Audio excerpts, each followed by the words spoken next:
La ilaha illallah Muhammadur Rasulullah.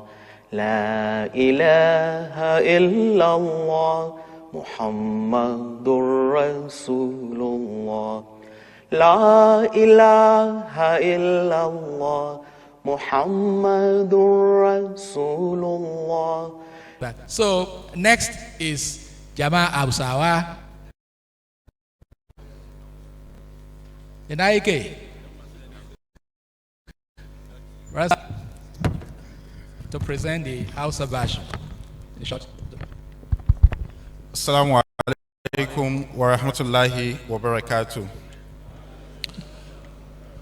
To a takaice abinda malamin mana bayani a kai shine kan aminci a ƙasa da kuma rashin tsaro, yaya za a magance su. Yace babu shakka a yau akwai matsaloli daga fada akan sarauta da zudda jini. A koyaushe akwai rikici ta sa ana kama mutane, ana sa tsoro a zukatan mutane.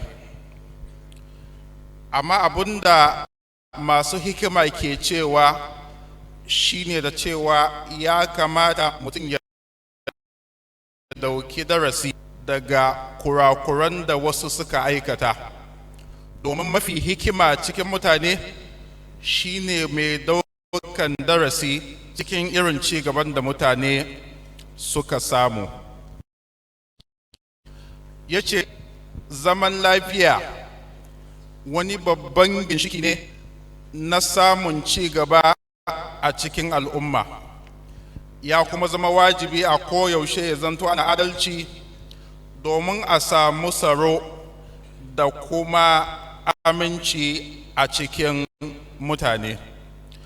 To ya ambato mana wasu matakan da ya kamata a dauka. Ga misali ya kawo mana ayan alkur'ani inda Allah madaukakin sarki na mai cewa lallai shi Allah ya yi mana horo mu dinga sayuwa cikin yin adalci, mu dinga kuma kyautatawa mu ga 'yan uwa, mu kuma zama masu yin nisa da alfasha. Yace lallai wannan horo ne daga Allah, domin Allah madaukakin sarki na son mu yi gyara. Yace cikin matsalolin da suke kawo rashin aminci a ƙasa shine rashin yadda da juna. Yace domin hakan kuma na biyu yace shine da yawancin mutane ba su fahimci addini ba, wato mutane da dama sun addini, musamman ma addini ta musulunci. Ya kuma ce idan ana son a magance irin waɗannan matsalolin, matakin da ya kama a ɗauka shine a nemi inda za a gina soyayya cikin zukatan mutane.